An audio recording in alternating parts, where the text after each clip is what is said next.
Hello guys, एक और नए वीडियो में आप सभी का स्वागत है। अपन बात कर रहे थे साथियों राजस्थान की ज्योग्राफी के बारे में।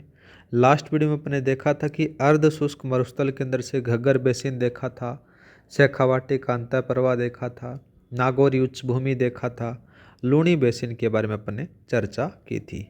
अब बात करते हैं, कुछ विशेष चीज़ें रह जाती हैं जिनसे कभी कभार सवाल बन जाता है, उन्हीं के बारे में। तो सबसे पहले अपन लिखते हैं किसके बारे में साथियों, पलाया झीलों के बारे में। किसके बारे में लिखेंगे अपन, पलाया झीलों के बारे में। पलाया झील, पलाया झील क्या होती है, या फिर अपन बोल सकते हो कि खड़ीन झील भी इसको कह सकते हैं। क्या बोल सकते हैं इसको, खड़ीन झील भी अपन कह सकते हैं।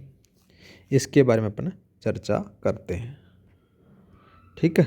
अब ये जो पलाया झील है या फिर खड़ीन झील है, होती क्या है उसी के बारे में बात करेंगे। देखो साथियों, सपोज करो ये दो मरुस्थल हैं, ठीक है। एक ये मरुस्थल आ गया और एक ये मरुस्थल आ गया।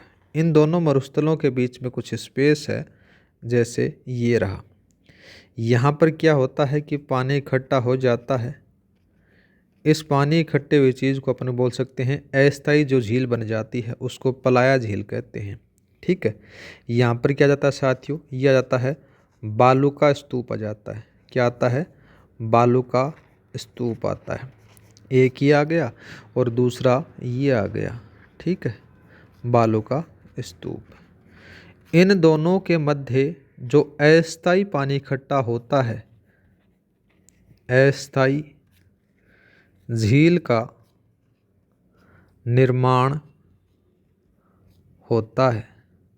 इस अस्थायी झील को अपन क्या कह सकते हैं साथियों, पलाया झील कहते हैं। क्या कहते हैं इसको, पलाया झील कहते हैं, ठीक है।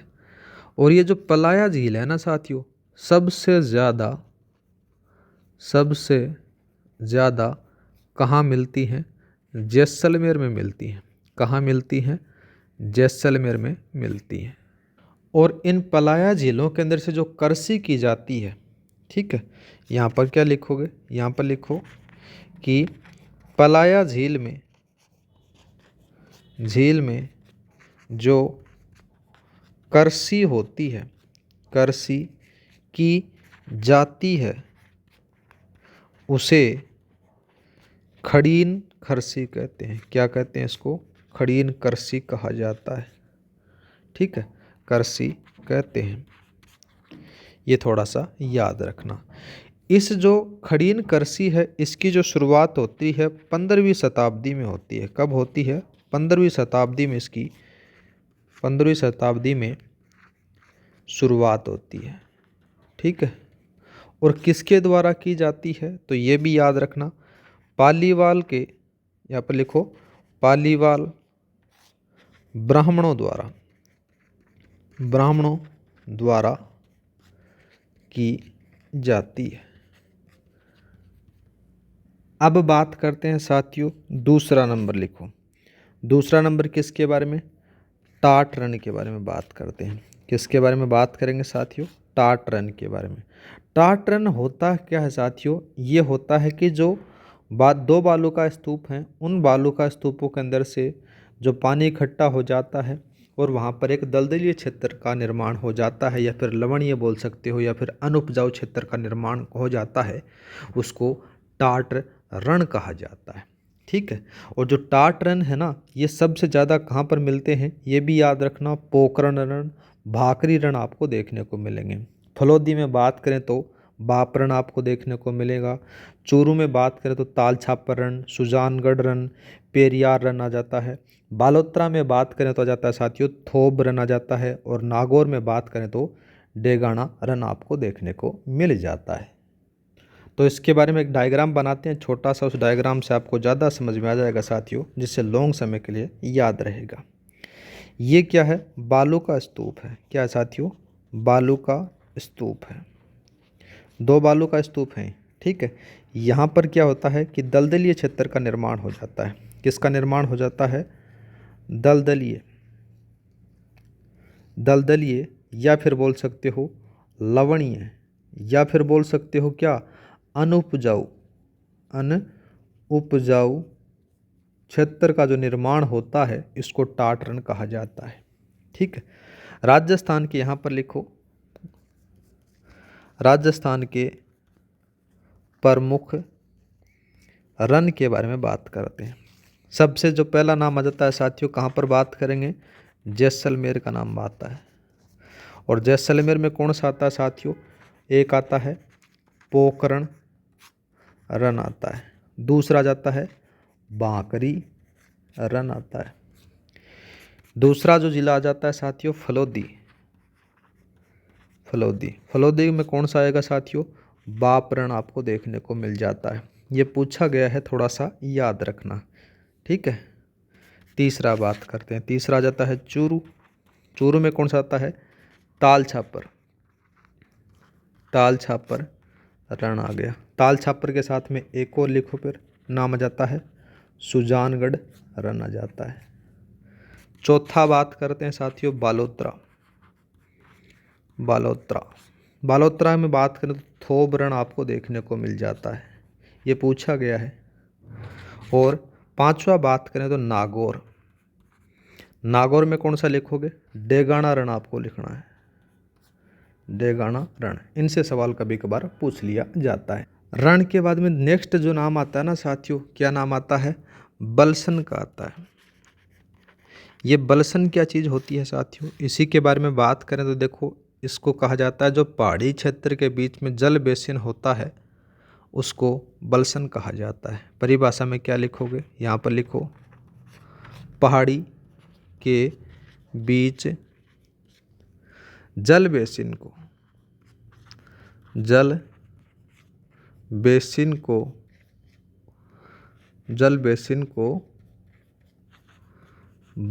कहा जाता है, ठीक है। उदाहरण के लिए बात करें, उदाहरण कौन सा बता सकते हो, सांबर झील का बता सकते हो साथियों। किसका बता सकते हो, सांबर झील का, ठीक है। दूसरा बात करते हैं, दूसरा जाता है साथियों जल पट्टी या फिर लाठी सीरीज। नेक्स्ट लिखो यहाँ पर, जल पट्टी अथवा लाठी सीरीज के बारे में अपन चर्चा करते हैं। साथियों ये जो जल पट्टी या फिर लाठी सीरीज है ना, ये कहाँ से कहाँ तक मिलती है, यहाँ से याद रखना कि पोखरण से स्टार्ट होती है और पोखरण से लेकर कहाँ तक, मोहनगढ़ तक यहाँ पर पाई जाती है, ठीक है। मोहनगढ़ में यहाँ पर एक आपको देखने को मिलेगा जिसका नाम आ जाता है चांदन नलकूप मिलेगा। क्या मिलेगा साथियों, चांदन नलकूप यहाँ पर आपको देखने को मिलेगा। यहाँ पर क्या है साथियों, पोखरण के अंदर से सेवण घास उगती है। क्या उगती है, सेवण घास। जो ये सेवण घास है ना साथियों, ये सूखने के बाद में क्या कहलाती है, लीलोण कहलाती है। क्या कहलाती है साथियों, लीलोण कहलाती है। विजिबल नहीं हो रहा होगा, इसको अपन दोबारा से नीचे लिख लेते हैं, ठीक है। ये लो नीचे लिख दिया, चल जा भाई। इसको अपन क्या कह सकते हैं, जो सेवण घास होती है सूखने के बाद में उसको क्या कह सकते हैं, लीलोण कहा जाता है, ठीक है। और सबसे ज़्यादा इसका जो यूज़ करता है, जो गोडाउन पक्षी है वो करता है, ठीक है। आगे बात करते हैं, आगे किसका नाम आ जाता है साथियों, एक नाम आ जाता है साथियों नखलिस्तान आ जाता है। किसका नाम आ जाता है, नखलिस्तान। इस नखलिस्तान के बारे में बात करें ना साथियों, तो देखो किस प्रकार से होता है। यहाँ पर से एक जल बेसिन है, इस जल बेसिन के चारों तरफ पौधे उगाए हुए हैं, ठीक है। इस प्रकार से पौधे उगे हुए हैं। यहाँ पर क्या बोल सकते हो कि जल बेसिन के चारों तरफ हरा भरा क्षेत्र। यहाँ पर लिखो, चारों तरफ हरा भरा क्षेत्र, ठीक है। जैसे एक और आ जाता है गजनेर झील कहाँ पर पड़ती है, ये बीकानेर में पड़ती है साथियों। कहाँ पर पड़ती है, बीकानेर में पड़ती है। और ये बीकानेर वाली जो गजनेर झील है, नखलिस्तान का उदाहरण आपको देखने को मिल जाता है, ठीक है। दूसरा बात करते हैं, दूसरा कौन सा था साथियों? दूसरा लिखो आप यहाँ पर, अकाल would fossil park. Fossils park के बारे में अपन बात करेंगे। इसके बारे में चर्चा करें तो यहाँ विश्व के सबसे पुराने लकड़ी के अवशेष मिले हैं। ठीक है, यहाँ पर क्या लिखोगे? विश्व के सबसे पुराने लकड़ी के अवशेष मिले हैं। लकड़ी के अवशेष प्राप्त हुए हैं। कहाँ प्राप्त हुए हैं साथियों? अकाल वुड फॉसिल पार्क में हुए हैं। ठीक है, अगर काल के बारे में बात करें तो याद रखना नाम आ जाता है जुरेसिक काल। जुरेसिक काल लगभग 18 करोड़ वर्ष पहले की बात आ जाती है। वर्तमान में बात करें ना तो यहाँ पर राष्ट्रीय मरु उद्यान स्थित है। क्या जाता है साथियों? राष्ट्रीय मरु उद्यान वर्तमान में है।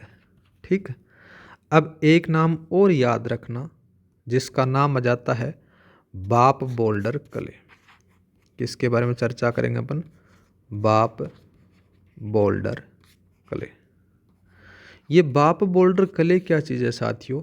स्थान के बारे में सबसे पहले बात करें बाप बोल्डर का तो देखो सबसे पहले स्थान के बारे में बात करते हैं तो जगह का नाम यारा है, कहाँ पर है? बाप जगह पर आपको देखने को मिलेगा।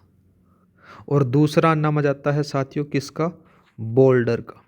किसका नाम आता है? बोल्डर का। बोल्डर में क्या लिखोगे?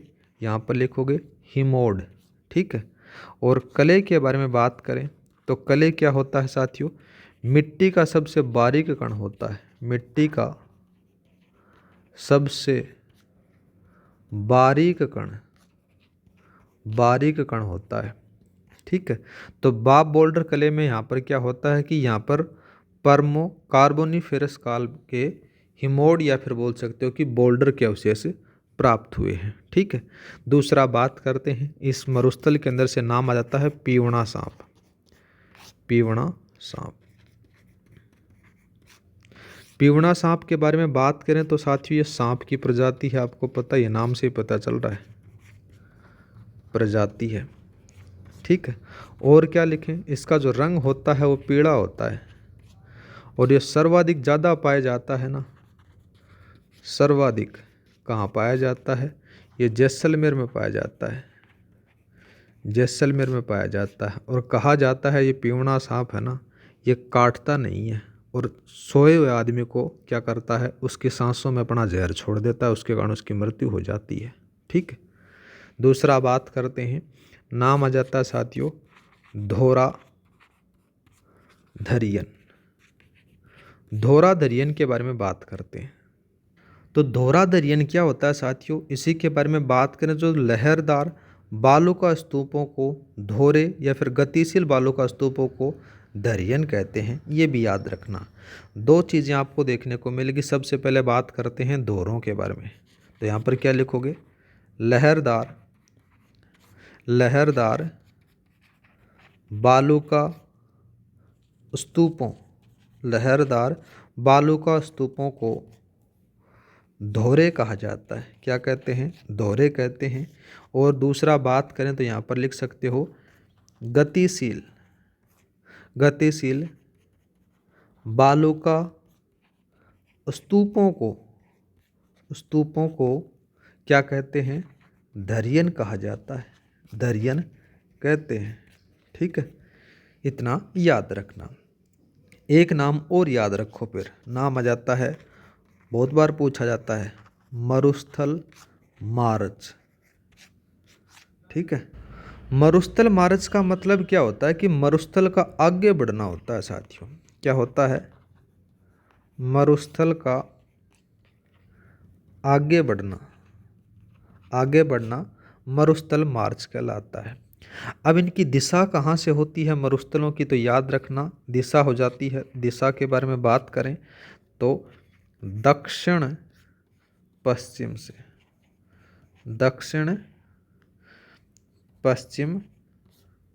से किस तरफ बढ़ेंगे? ये बढ़ेंगे साथियों उत्तर पूर्व की तरफ, उत्तर पूर्व की तरफ इनकी दिशा होती है। और जो सर्वाधिक मरुस्थल मार्च होता है वो कब होता है? मार्च से जुलाई के मध्य होता है। कब होता है? मार्च से जुलाई के मध्य आपको देखने को मिल जाता है मरुस्थल मार्च। आगे बात करते हैं साथियों, नाम आ जाता है रेग के बारे में। रेग क्या चीज़ है? रेग उसको बोला जाता है साथियों जो मिश्रित मरुस्थल होता है ना, उसको कहा जाता है। किसको कहेंगे अपन? मिश्रित मरुस्थल को कहते हैं, क्या कहते हैं? रेग कहते हैं। जिसके अंदर से बालू का स्तूप भी आ गए, कंकड़ पत्थर भी आ गए, मतलब कि मिक्स जो चीज़ होती है उसको रेग कहा जाता है। और इससे सवाल पूछा गया है या तो आरपीएससी के द्वारा या फिर अधीनस्थ बोर्ड के द्वारा, लेकिन पूछा गया है कि रेग किसे कहते हैं। परिभाषा दे दी जाती है और उसको नीचे पूछ लिया जाता है। 3-4 ऑप्शन दे देंगे, जैसे मिश्रित मरुस्थल क्या कहलाता है, अमादा दे दिया, रेग दे दिया। अगर आप 2-3 नाम और दे देता तो उससे आप कर सकते हो। अब जो रेग है ना साथियों, कहाँ कहाँ पर मिलेगा? देखो, एक तो जैसलमेर में मिलेगा। कहाँ मिलेगा? जैसलमेर में आ जाता है, बाड़मेर में भी आ जाता है। ठीक है, बाड़मेर के बाद में बालोतरा, बालोतरा, बालोतरा के बाद में जालोर, पहले सांचौर भी था उसको मिक्स कर दिया गया है। फिर सिक्कर, सिक्कर के बाद में झुंझुनू, झुंझुनू के बाद में दूसरा आ जाता है साथियों, कौन सा आ जाता है? पहले नीम का थाना भी था और बाद में उसको वापस मर्ज कर दिया जाता है सिक्कर झुंझुनू के अंदर से जो जिले थे उनके बारे में। तो मुख्य रूप से जो जैसलमेर, बाड़मेर, बालोतरा, जालौर, सिक्कर, झुंझुनू ही आपको याद रखना है रेग के लिए। अब बात करें साथियों भारतीय महान मरुस्थल के बारे में। भारतीय महान मरुस्थल है ये कच्छ की खाड़ी से लेकर पंजाब तक अंतर्राष्ट्रीय सीमा के सहारे सारे बालू का स्तूपों से ढका हुआ क्षेत्र कहा जाता है। उसको अपन क्या कह सकते हैं? भारतीय महान मरुस्थल कहलाता है। इसे इर्ग भी कहा जाता है। जिलों के बारे में बात करें भारतीय महान मरुस्थल के अंदर से राजस्थान के संदर्भ में, तो बाड़मेर हो गया, जैसलमेर हो गया, फलोदी हो गया और बीकानेर में आपको देखने को मिल जाता है। ठीक है, लिखना चाहो तो लिख लेना। ठीक है, दूसरा बात करते हैं साथियों लघु मरुस्थल के बारे में। लघु मरुस्थल, लघु मरुस्थल के बारे में बात करें ना साथियों, तो कच्छ के रण से बीकानेर तक का जो मरुस्थल है वो कहलाता है। क्या कहलाता है? कच्छ के रण से बीकानेर, बीकानेर तक का मरुस्थल क्या कहलाता है? लघु मरुस्थल कहलाता है। अब बात करते हैं कि मरुस्थलीय विस्तार को रोकने के लिए कौन कौन से कार्यक्रम चलाए जाते हैं, उनके बारे में थोड़ा सा देख लेते हैं। तो यहाँ पर लिखते हैं अपन प्रमुख कार्यक्रम। प्रमुख कार्यक्रम के बारे में बात करें तो सबसे पहला जाता है साथियों सीमा क्षेत्र विकास कार्यक्रम। कौन सा आता है? सीमा क्षेत्र विकास कार्यक्रम। ठीक है, इसके बारे में बात करते हैं। ये कब चलाया गया साथियों? ये 7वीं पंचवर्षीय योजना में चलाया जाता है। 7वीं पंचवर्षीय योजना में इसको चलाया गया। कब से कब तक चलाया गया वो भी लिख सकते हो। 1985 से लेकर 1990 में इसको चलाया जाता है। और ये जो है ना साथियों सीमा क्षेत्र विकास कार्यक्रम है, ये राज्य के 16 जिलों में और 4 तो जिले हैं और 16 खंडों में चलाया जाता है। दूसरा कार्यक्रम और बात कर लेते हैं, नाम आ जाता है साथियों मरु विकास कार्यक्रम। मरु विकास कार्यक्रम, मरु विकास कार्यक्रम के बारे में बात करें तो इसको चलाया जाता है 1977 से लेकर 1978 के मध्य चलाया जाता है। यह राजस्थान के 16 जिलों में चल रहा है, 16 जिलों में। ठीक है, और साथियों इसी के साथ में आपका जो थार का मरुस्थल वाला जो भौतिक विभाजन है वो यहाँ पर कंप्लीट हो जाता है साथियों। उम्मीद करता हूँ कि आपको सारी चीज़ें समझ में आ चुकी होंगी। नेक्स्ट वीडियो में अपन चर्चा करेंगे जिसमें अरावली क्षेत्र के बारे में चर्चा करेंगे। अरावली से बहुत बार सवाल पूछे जाते हैं। वैसे देखा जाए तो थार का जो मरुस्थल है और अरावली से सबसे ज़्यादा सवाल पूछे जाते हैं हर एग्जाम के अंदर से। आज के लिए इतना ही, मिलते हैं नेक्स्ट क्लास में। जय हिंद, जय भारत।